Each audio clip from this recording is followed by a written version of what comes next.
Good evening. I'm Robert Kesten, President and CEO of Stonewall National Museum, Archives, and Library, based in Fort Lauderdale, Florida.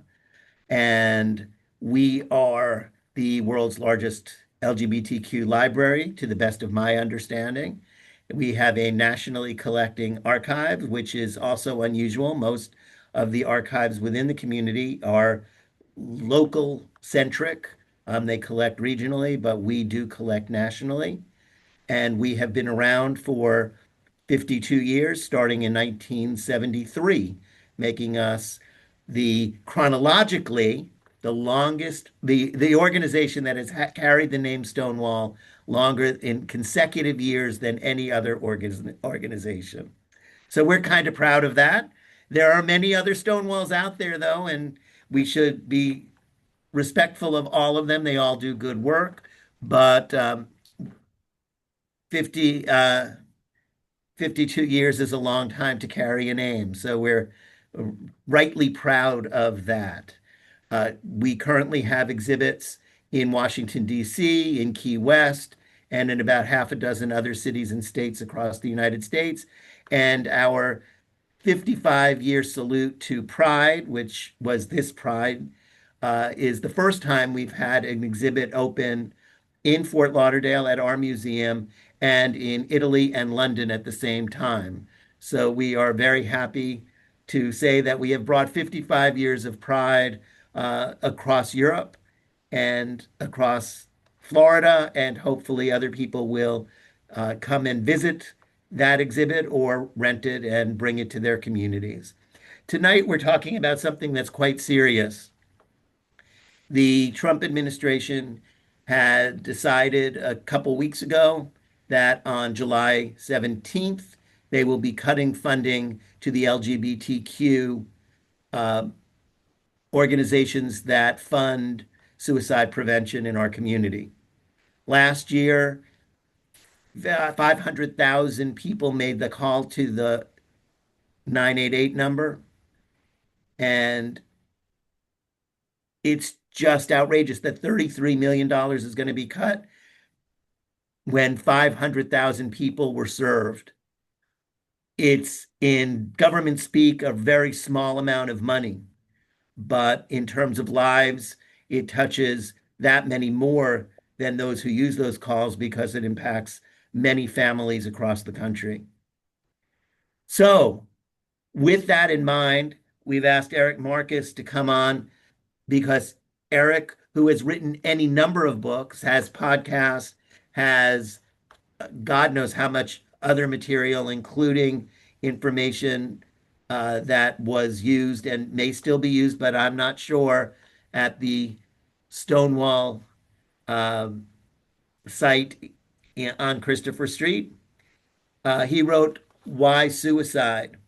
And although this book isn't specifically geared to the LGBTQ community, as many of his other books are, we felt that it was very important that members of the community have access to that book and also hear from Eric so that you can try and pick up on signs that you know what to do and how to take action, because dealing with suicide attempts within our community is different than other communities.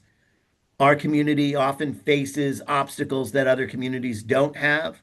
And the specifics, especially for the trans community and trans people of color, makes it even more complicated because they do not feel that they have hope. They do not feel that there is a pot of gold on the other side of that rainbow.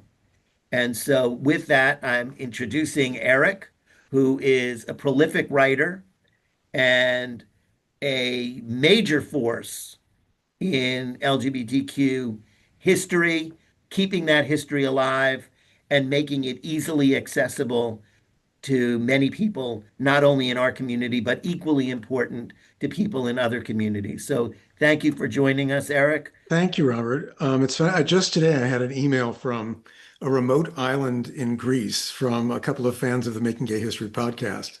And we've been downloaded in more than 200 countries and territories around the world. 6.5 million episode downloads in the last 9 years. So, yes, extraordinary reach. And you're so right about suicide and suicide attempts within our community. LGBTQ people are at a far greater risk of depression, mental illness, the broad spectrum of mental illness, and also suicide attempts and suicide. I probably should explain how I came to write a book about suicide. So, especially since you're still here.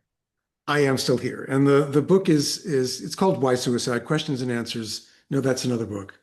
No, that is quite. Yeah, I did a book, a question and answer book as well. Questions and answers about suicide, suicide prevention, and coping with the suicide of someone you know. I set out to write a book specifically for people who'd been through the suicide of a loved one. My father killed himself when I was 12 years old. That's 50. Oh, it'll be 55 years this December.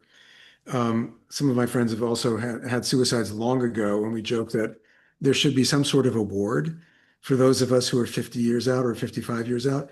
We use humor to cover, some of the emotions that go along with the trauma of that kind of loss. So I had a lot of questions based on my own experience. And when I was working at Good Morning America in 1987, I decided to start researching a book on suicide loss. In the clip file at Good Morning America, in the olden days, shows like Good Morning America kept their own clip files, newspaper clips, in their research libraries. So I went through their clip file to start researching a book on suicide loss. That book, Why Suicide, was published in the mid 1990s. It took me quite a few years to do the book. My editor, who bought the book, wanted very much that it should be a broad book that was also about suicide in general, and then preventing suicide, which is much more complicated than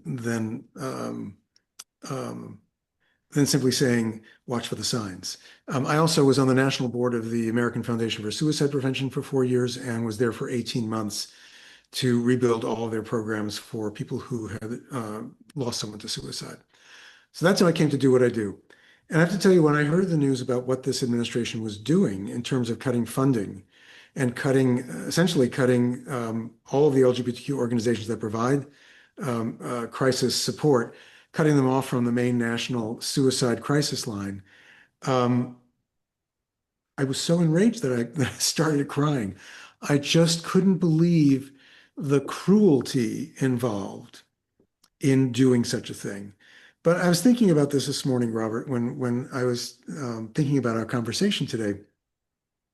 There was a time when, during the AIDS crisis, the bad people, were perfectly happy to let us die. In fact, hoped we would die. I had many conversations in the early days after my first book was published, The Male Couple's Guide to Living Together, published in 1988, with people on radio call-in shows, which were very popular then. And I would corner anti-gay people into saying what they really thought. Like, okay, we shouldn't marry, we shouldn't have rights. What should be done with us? Would you be happy if we were put on an island and all killed? And that was usually where it was going. So in some ways, this is not surprising.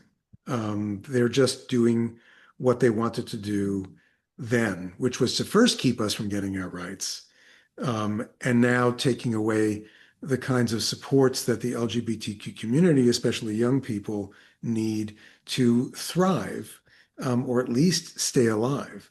The bottom line is they don't give a shit about people like us. No, and in fact, part of the ruling with the suspension of funds is that no government agency and no agency that receives federal funding can refer young gay people, LGBTQ people, to any other agency that might still be servicing our community.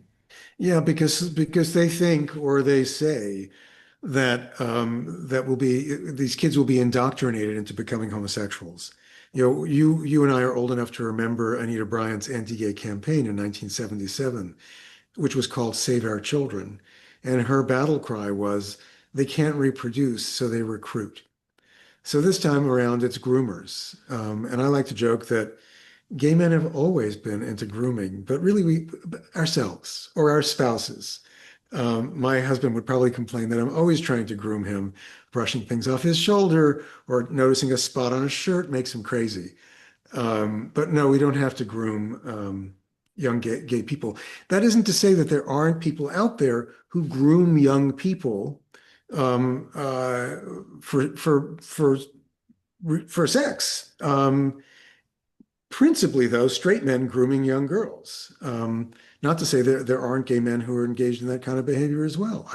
I experienced it as a young person myself back in the 1970s. That kind of behavior was wrong then, it's wrong now. And it has nothing to do with providing social services to young LGBTQ people who are experiencing mental health issues. Makes me crazy. I'm going to turn redder than I am. I was outside watering plants today, so I'm a little red. No, it is the real cruelty, which is being demonstrated across the board Oh yeah. in so many of the things that they're doing. Alligator Alcatraz is one such example Yeah, where those are the gleeful kids who we all knew who pulled wings off of butterflies and fried ants with magnifying glasses in the schoolyard. They're just all grown up, and now they're such bad people. You know, we've seen this before. It's like the Nazis didn't come from nowhere. These people always walk the earth, and now they've been loosed on the nation in the form of ICE. it reminds me when I was working in Ukraine on the breakup of the Soviet Union. Uh, People would say, you have to understand our history. And our history was that when Stalin came to power, he eviscerated all the intellectuals, the doctors, the professors, the teachers, and our country was left to be run by thugs. Yeah, he killed them all. He killed them all. Yeah, And basically, what we're seeing here, although certainly not murder as of yet, certainly, and we hope it does not happen, but we have a nation now run by thugs. yeah, yeah. And thugs want to get rid of people who are different. And what better low-hanging fruit is there than young children who are already having emotional and psychological problems?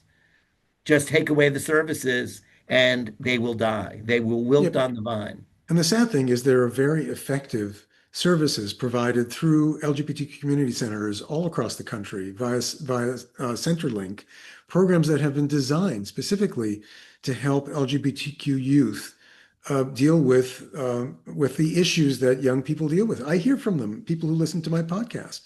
I had an email from a young woman the other day, 20 years old, from Long Island, Suffolk County, was thrown out of her house at 20. She was 19 when she was thrown out because she's a lesbian and her parents are deeply religious. And I wrote to her and asked if she'd heard from her parents or had contact with them in the last year. No. So why wouldn't we provide support to young people like that? But they're not going to. So they're not going to. And something I wanted to address also about suicide. One of my psychiatrist friends and I talked about this many years ago now, that when someone's in a suicidal crisis, it's very hard to get them to turn back. And it's also very hard for psychiatrists to determine whether or not that person who's in the emergency room with suicidal ideation, whether or not they're going to leave and be okay or leave and kill themselves. The key is to get people good mental health services early on, upstream, before they're in a suicidal crisis. So that's what's been provided or what is being provided. And most of the people who call a crisis line are not about to kill themselves. Those who are most likely to kill themselves uh, aren't calling crisis lines. People who call crisis lines are in a crisis. So it's ideal to have these services available to LGBTQ people, especially young people. So, what would be the telltale sign of someone who is going into a crisis but not yet suicidal in the sense that they have already gone beyond that point and have made a finite decision? Um, there's a list. And when I worked at the American Foundation for Suicide Prevention, I remember asking one of the key people who work there, how useful is this list? And she basically shrugged and said, well, after someone kills themselves, you can look back and see all these signs, but these signs are pretty typical of teenagers who are depressed or people going through some sort of crisis, almost none of whom will kill themselves. So signs, giving away prized possessions, So several years ago, I was giving away prized possessions, and one of my friends asked if there was something they should know about what was going on with me. I was like, no, I don't. I'm in my 60s now, and I don't need the 13 silver dollars that my grandmother gave me in the 1960s. I don't need the pins that I got when I was in the Soviet Union in 1979. So I was giving away things. But that is a key sign, someone giving away their prized possessions.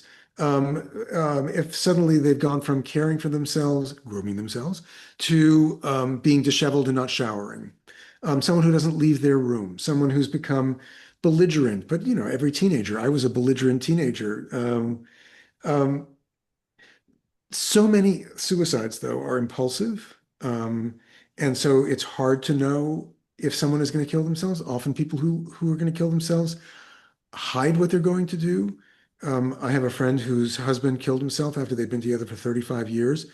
No sign at all until he got home and found his husband at the bottom of the pool. And I said, how did you know he killed himself? Maybe he just had an accident. He said, well, he had rocks tied to his belt. He wanted to kill himself. Um, So one of the things that I struggled with when I worked at the American Foundation for Suicide Prevention was the notion that you can prevent suicide. That often leaves people who are left behind feeling very guilty as if they'd missed something. It's easy to miss something. And it's also very hard to prevent someone who really wants to kill themselves from killing themselves. I have a young friend whose boyfriend killed himself recently, and they knew he was in a crisis, and someone was with him the whole time and then stepped out for 5 minutes to walk the dog. And that's when he killed himself. Right. So, If you're determined, you're determined. yeah, that's why it's key to get people good mental health care early.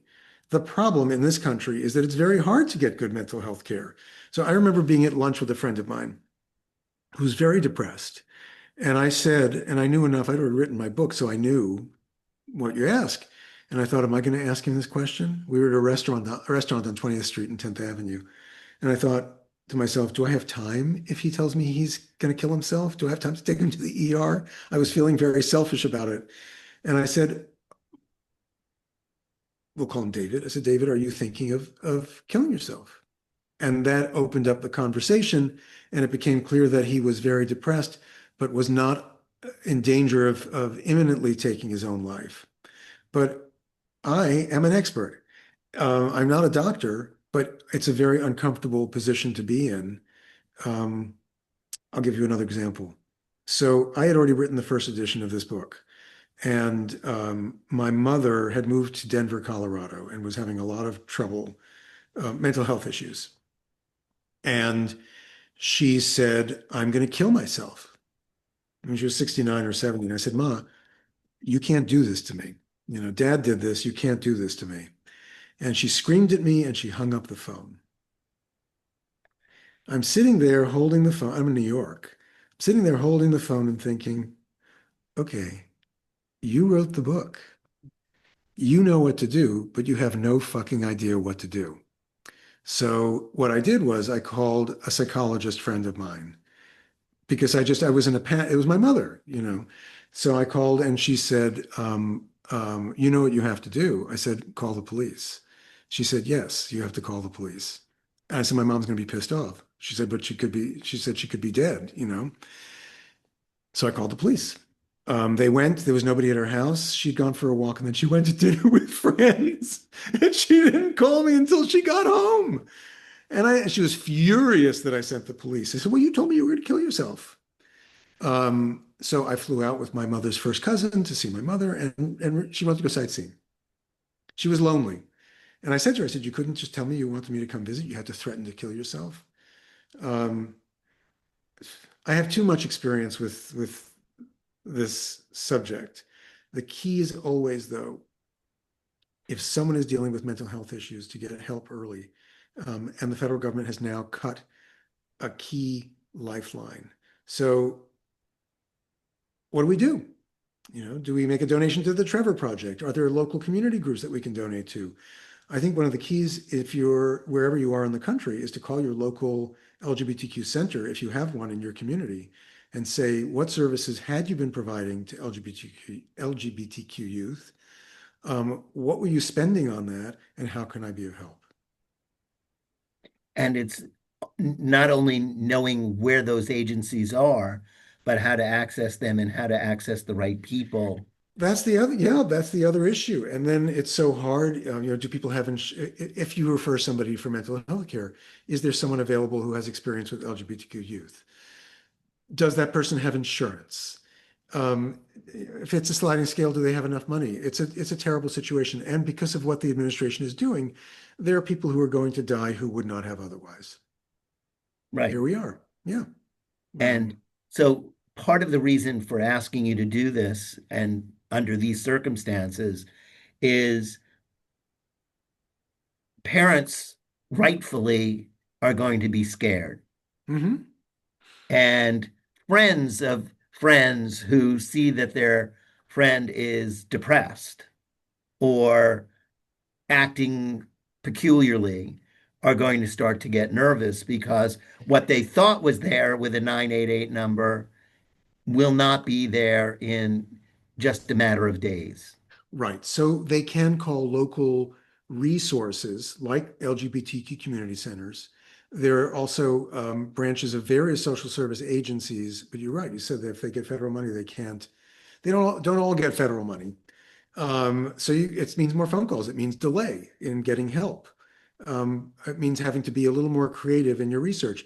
It's not, we didn't have these services 30 years ago. So it's a matter of going back in time and thinking about how did we access services then? How did we get help then? Um, Someone was asking me today about Stonewall and how people organized in the aftermath of Stonewall. And I explained that you said you couldn't you couldn't post on Facebook. Nothing went viral as such. There were phone trees, and I had to explain what a phone tree was. That each person had a list of people they had to call. And when that person got a call from a person who had a phone tree, or that initial call, they then called the people on their list. The next person called the people on their list, so that within a matter of hours, you could have 500 people out on the street in a protest. So um, everyone knows how to go online and look at suicide prevention or type in gay suicide prevention and find a local resource. And it means being more vigilant with your loved ones and keeping an eye on what's going on. So for a parent, for example, who has a child who seems depressed, who they may know or not know that they're gay, but suspect that they're gay, there are PFLAG chapters all over the country. So you contact your local PFLAG chapter and ask them for a referral to somebody who can get you help. There are all kinds of things you can do to help someone who is in a crisis. It just means you don't have the quick access that you might have had to somebody who could pick up the phone and be of help. One of my favorite podcasts, this is connected. Stay with me, Robert. One of my favorite podcasts is about a helpline in London that has existed since the 1970s, I believe. And it was a group of volunteers who were trained to take calls. And it was everything from someone who was thrown out of their home and had no place to go to people who are looking for a gay bar who had never been to one before. And the podcast is called The Logbooks. And they literally, for the podcast, went back into the logbooks to pull out stories of people calling. So perhaps it's time for local LGBTQ community centers to again organize helplines or hotlines for people to call. We're a very creative group of people. You remember the AIDS crisis, as do I. And what did people do? Well, you tell us. We organized. Gay We Men's Health. do. We did. We in New York City. I wasn't an initial organizer of the Gay Men's Health crisis, but Larry Kramer called a meeting. The famous Larry Kramer. For people who don't know, we have an episode of Making Gay History. I interviewed Larry Kramer. You can hear his whole story, or a piece of his story. He organized what became the Gay Men's Health crisis. I wound up being an early volunteer for the Gay Men's Health crisis in 1983. I was a crisis intervention worker and was assigned to two different men who were dying of AIDS. One was a drug addict, straight from South Brooklyn, and the other one was a young Greek immigrant who was here all by himself, who worked at a local diner. who was on a respirator by the time I met him. And the guy who was a drug addict um, told me when we first met, he said, I normally don't like queers, but you're okay. Okay. So we organize. So this is a situation in which we don't have to just sit back and fight in the courts. For people who want to engage in a more active way, um, because there are, I think, 350 LGBTQ centers around the country, you can call your local LGBTQ center, ask if anybody works on support for LGBTQ youth, and how can you be of help? You Right. know? And like you said, MP Flag will have some of that information as well. And in communities where they have certain churches or synagogues that are either LGBTQ friendly or Uh-huh. centric, they too might have Yeah. counseling and other services. Or the Samaritans who are all over the U.S. It just means making a greater effort. Um, And also, to go to your point, it means doing some of those things now rather than waiting so that you have the information or that you can create the kind of network that you need so that when you need it, it's there and you're not trying to put it together at the last minute. right. And I also want to caution that when we talk about the list of things to watch for, that it puts an enormous amount of responsibility on civilians, people who don't have experience dealing with a mental health crisis, um, uh, who are not professionals. So it's very important to bring a professional in early who knows what they're doing. Um, and even for professionals, it's so difficult. Absolutely. Um, I remember my sister-in-law took her life 15 years ago, almost, I don't know, 16. And I remember thinking to myself, because I wrote a book on suicide, and I have a lot of past experience. Like, how did this happen on my watch? Um, uh, some of it was that I didn't have all the information of what was going on. Uh, and some of it was also some of my own narcissism, thinking that I could somehow have prevented her from doing what she did when she was so determined. It was not a cry for help. She killed herself in a way that she made sure there was no turning back. Um, and then the key for me was getting the help I needed to navigate the period after her suicide when I became severely depressed over what happened to her. Um, and the key with all of this is to get good mental health care. And I'm really fortunate that I could afford it. And so many people can't because we live But in a country where that isn't necessarily valued and where insurance doesn't do a good job of covering that kind of care. well, for the longest time, including somewhat today, the United States has separated healthcare from mental health care. Yeah. And I mean, I know that when I was involved in politics in New York, in the New York state government, there are two different committees. Mm, There's a mental health committee that has one chair, and there's a health committee that has another. The yeah. health committee gets lots of funding and can pass along a lot of funding. The mental health side gets much less and has far less services available to receive that funding. All you have to do is walk the streets of New York, of my neighborhood in Chelsea, and you can see that, the evidence of that. We have so many severely mentally ill people on the street. It's appalling. And my friends who visit from abroad can't believe that we tolerate that sort of thing here in the US, and that we not just tolerate, that we allow people to be on the streets who are in such bad shape emotionally and aren't caring for themselves. Um, have you heard? I'm just curious if you've heard from anybody. I know you're a museum and an archive. Um, what are you hearing from people who are engaged in dealing with mental health and LGBTQ youth? Not, I won't say that there's specific things, but I do know that we get calls for people who want to just come and know that they can come here. Huh. There are lots of people who are lonely. Yeah. Just this past weekend, this woman brought her child and four of her child's friends from South Carolina, or yeah, South Carolina. They drove to Florida. and they wanted to see an LGBTQ museum. Wow. Wow. How old are the kids? Early teens, mid-teens, Wow. Wow. That's a super and mom. she said they're all trans. I couldn't tell the difference, so I didn't know it. It certainly didn't matter, Right. but it was really nice to have them here. And what was fantastic about it is you could see their personalities change as I showed them around the space. Yeah. And as they went through the library here and looked at all the books, they were astounded that there is a community and a culture that they really were not aware of. Yeah. And right now for Pride, we have a documentary on the 55 years of Pride, which take you from the first one in 1970 all the way to 2025. And they sat there and they were cheering Oh, the that's great. Pride festivals from 31 countries around the world and how excited they were to see people like them All all over the over the world. world. It's I have my whenever I've heard from a young person who has written to me to say I don't have anyone in the world. No one knows I'm gay. The key is to get, and this is true of anyone who's isolated and depressed, the key is to connect them.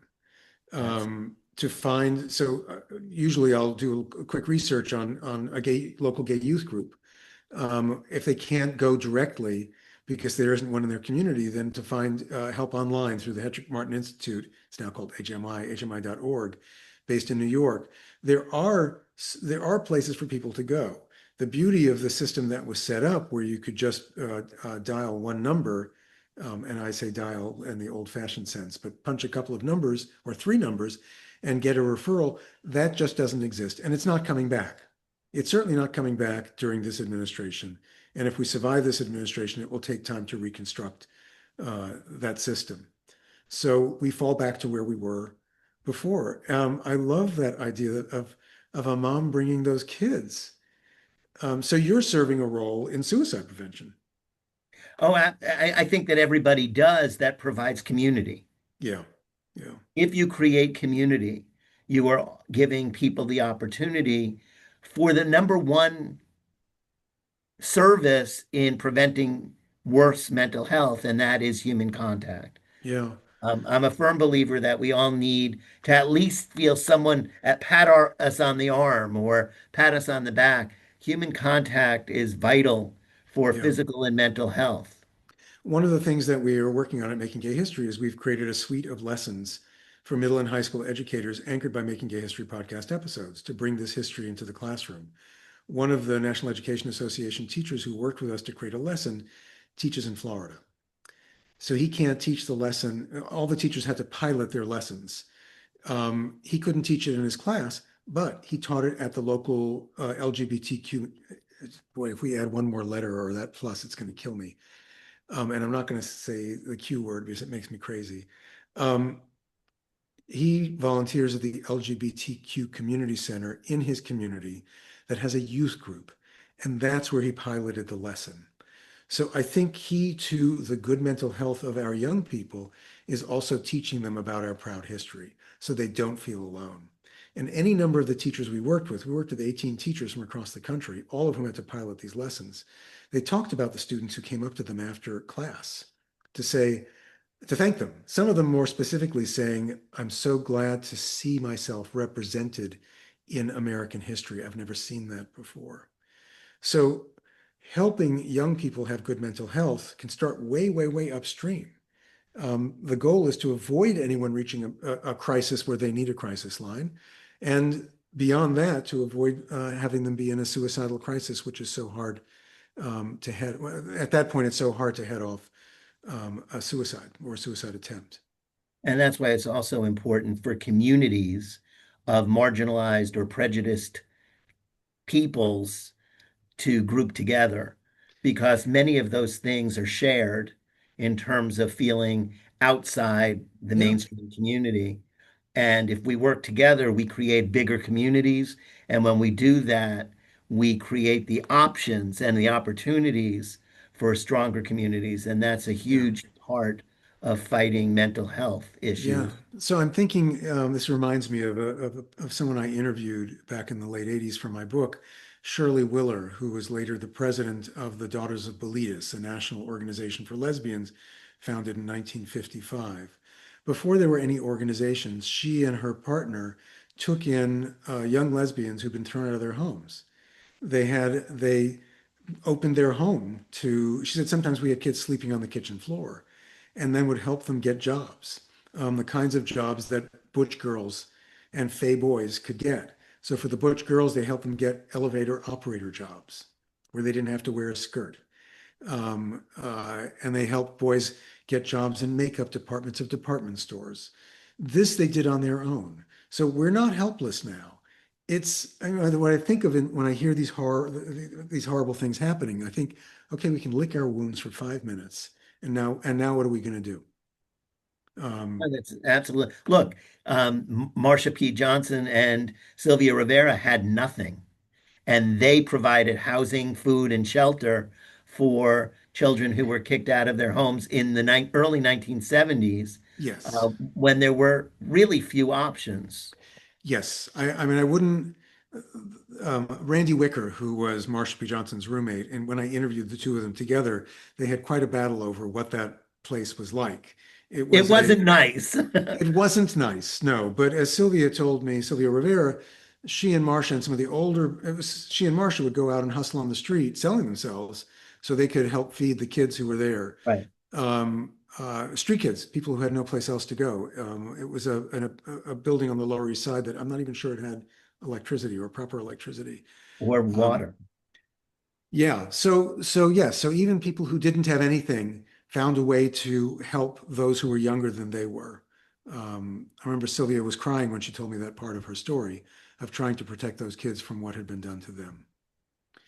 It, Yeah. it just goes to show, as you've said, there's a tremendous resourcefulness, and it is going to be extra important that the community finds that power again, because, as you've said, it's not going to get better before it gets worse, because we are the low-hanging, no joke intended, Low fruit, hanging fruit. Yeah. right, in this equation. And clearly they have maybe not maximized, but they're close to it on trans women of color. Yeah. They're going to need to go someplace else in order to find people. They've gone after the parents of trans children. They've gone after this. They've gone after that. And eventually, you need a different scapegoat. Yeah. They're going to run out of, yeah. I don't know if they're going to come after white gay men of a certain age, but I don't know. You and I are talking, blasphemy here. And who knows? But I think we have a little time. But that means that we can act. And if there's anything I learned from, we just did a did a series for our podcast on the experiences of LGBTQ people during the Nazi era, a 12-part series. We scoured the globe for audio recordings of testimony and also written testimony. And if there was one lesson I learned from that, start early. 1933, it wasn't the Holocaust, but the Nazis went after gay people beginning in 1933. And while we can still stand up and fight, we need to stand up and fight. Right. And there were those people who felt that it would never be them because he had an entire battalion or thereabouts that was made up of gay men. Homosexuals, yeah, Right. yeah, And yeah. until the night of the Thousand Knives or whatever it was called, The Night of the they Long thought, Knives, right, the yes. long knives, they thought that they were pretty safe. Yep, they did. They did. And the log cabin Republicans think they're pretty safe. Absolutely. They just had a pride celebration, a rather pathetic one, at Trump Tower. Yeah, they're the good gays. Um, not, they're not the fey gays. They're not the non-binary gays. They are the good ones. And they will grovel and do what they have to stay in the good graces of the current administration. But we've seen this before. And that's why I said, it's all marginalized groups because the similarities to Jews at the time of the Second World War and the way this administration is separating Jews from natural constituency groups, the isolation movement, the isolation for gay white men from the rest of the community. It's it's classic Yeah, in the sense of separating people so that they will not stand up when yeah, someone comes for the other person. And then right. there will be no one left to stand up when it's you. Right. Well, because we have so much, those of us who are older have so much to lose. We have those of us who've been fortunate in life, we have our places to live. We have our 401ks. We have our lives. But we're not safe. None of us is, it's so, there are so many phrases for this. If one of us isn't free, none of us is free. Right. And it is a time for people to organize and work together. In fact, I just asked my husband this morning. I said, so he reads. I hope he never hears this. He actually reads too much because he winds up extremely upset. And I said, "Are you thinking of knowing that he wasn't thinking of it? Are you thinking of volunteering for the Mamdani campaign, the guy who's running for mayor in New York? We both think he's terrific." And he said, "No. What makes you think I'm going to do that?" I haven't had the conversation yet with him saying, you need to do something, not just donating money. You need to do something because this is depressing you, and it's clearly not enough. It's important to provide the money, but it's also to do something, and everyone can do something. Just as you do what you do and you welcome people into your museum, I do what I do with my podcast and I publish a weekly community newsletter with 800 subscribers, and cause a little trouble that way, and have been doing so since the beginning of the COVID pandemic. And it's also selfish. It makes me feel good to do something. It felt good to write my suicide book. I couldn't bring back my father, but I could help others. And I actually used the book also as an excuse to interview family members and do my own research to get answers to questions that I had. A lot of my work, both around suicide and homosexuality, was around trying to find answers to the questions I had. Yeah. When you did the book, did you feel that it brought you closer to him in a way? You discovered something more about him, or because in reading the book, it's a lot of statement and then information and then statement and then information. The statement from me. You Yes. mean? Yeah, my sort of it's slightly memoirish and informational. It's a memoir-y how-to book. So I tell some of my story. It was very hard when I first started work on it for the first edition. And I didn't realize how mild the book was until I reread it after my sister-in-law took her life years later. Um, it took so much to write the introduction to the book, saying that my family was blown apart by my father's suicide. I remember writing that line. God, I'll get choked up all over again. I wrote that line. We were in upstate New York. We have a house in upstate New York. It was at our old house. I wrote that line in the living room. I went upstairs and I sobbed just from that one line. So I won't say that writing it was a catharsis, but it brought up so many emotions for me. And I was in therapy throughout the whole time that I wrote the book because I was so deeply traumatized as a child by my father's suicide and the subsequent burying of what happened. It was kept secret. I knew what happened. No one spoke of it. They said he died of pneumonia. He was a 44-year-old man. He was never sick. He was physically very powerful. He didn't just die of pneumonia one day.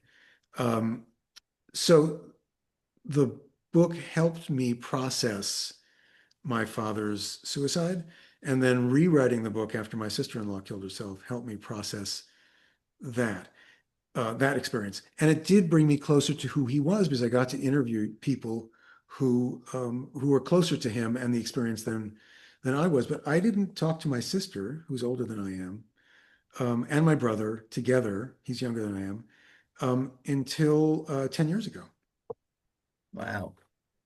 at breakfast in Maryland, where they both live. And I learned a lot about what happened then. As I was working on this book, I also tracked down two of my father's close friends, Right. And then you said that they sent you correspondence between them and him. most of which sits in a box in my office at home, and I've only read a few of the letters. I just couldn't. I was shocked to learn that he'd been talking about killing himself for 3 years before he killed himself. Um, I learned, yeah, I remember I got my dad's friend gave me the letters, a stack of letters, and I learned the story behind this painting that had been very important to me of my father in the burnt out ruins of a house. It was a portrait that my dad's friend painted of him.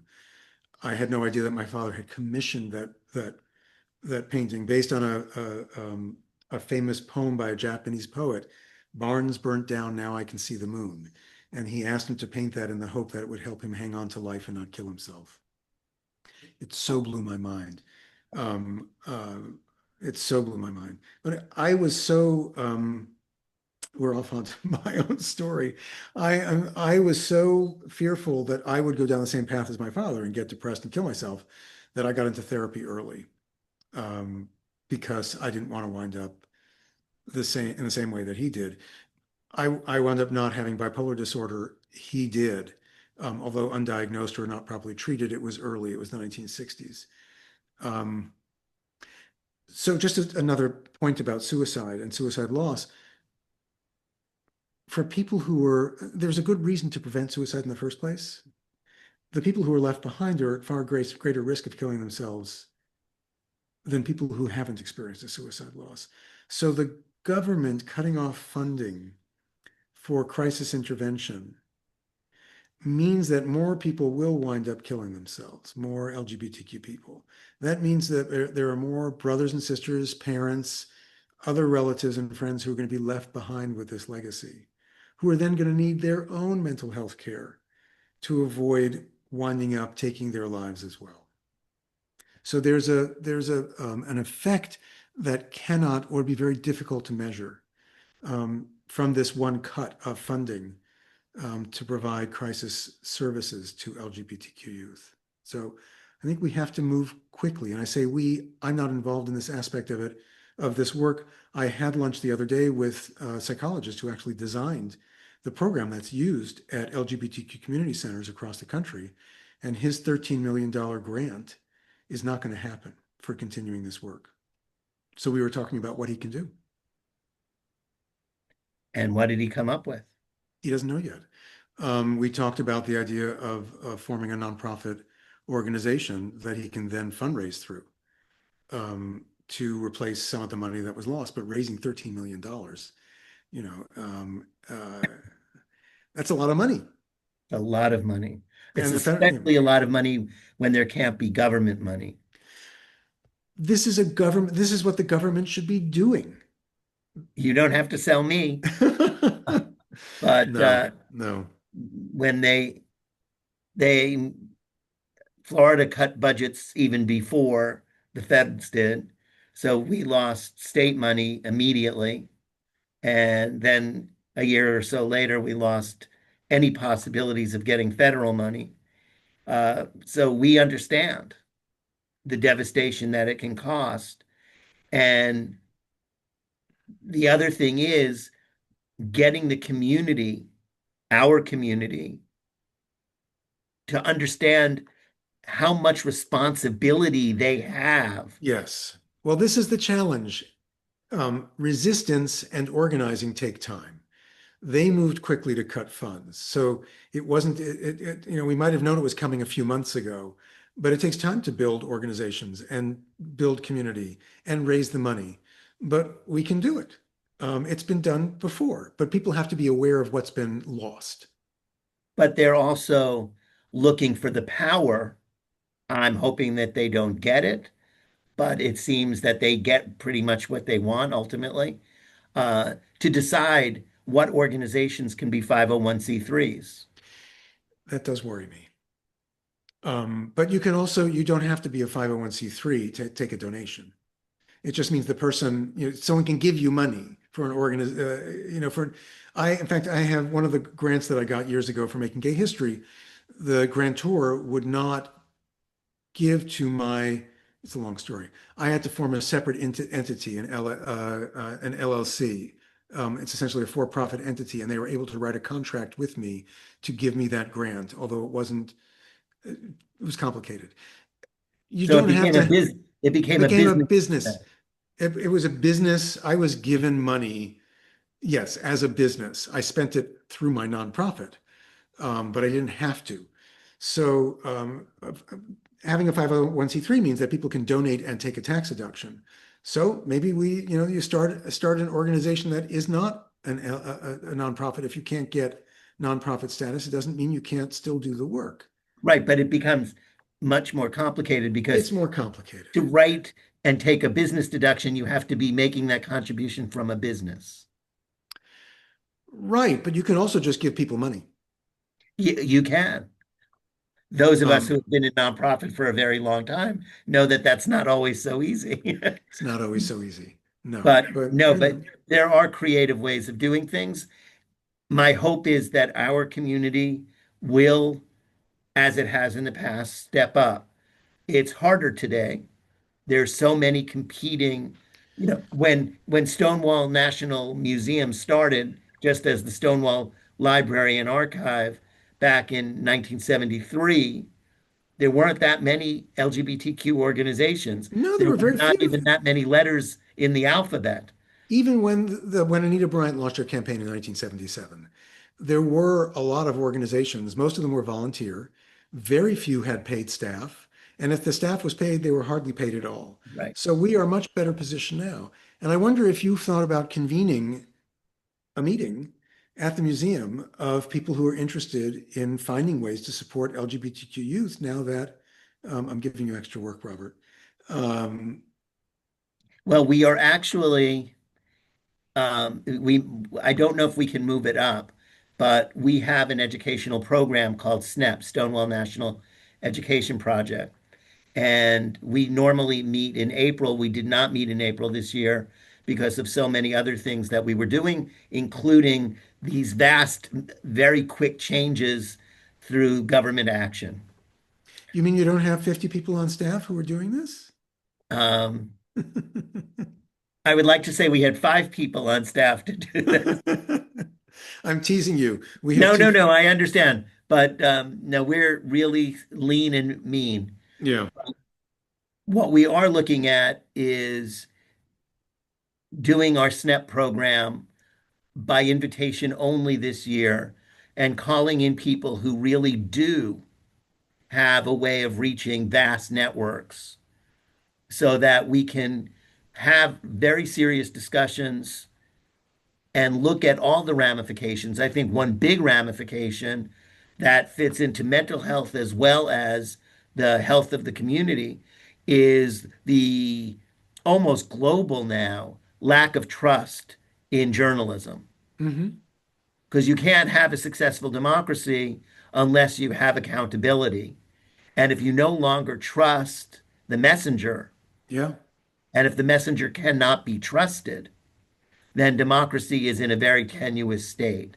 And I think that that fear, that anxiety is contributing heavily to not only children feeling unsafe, but I come across hundreds of adults every week, maybe more, that feel unsafe.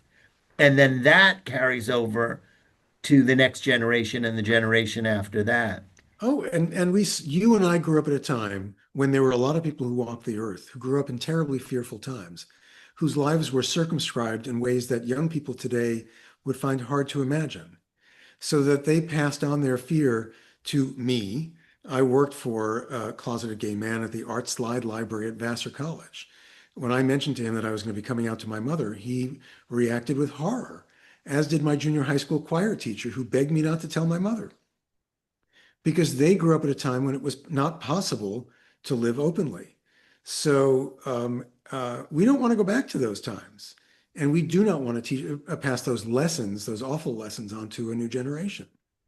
And And although in many cases young people are living with some of that feeling, it there are outlets that didn't exist before. so many. I was at the National Education Association conference. This is the largest teachers union in the country, 3 million plus members. And we were presenting there, and we had a table in the main ballroom. And I met any number of teachers who ran their GSAs. They're called gender sexuality alliances or gay straight alliances. Um, the government hasn't wiped those out in most places. So those resources still do exist. There are places where people have reacted preemptively to avoid attracting any attention. So they've removed their safe space, excuse me, their safe space signs.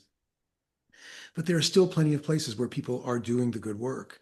I had more speaking engagements this past Pride Month than I've ever had before at companies that have doubled down on their DEI efforts. So we don't hear about that necessarily. And I'm sorry about the sun, which is now passing in front of my face as it sets here in upstate New York.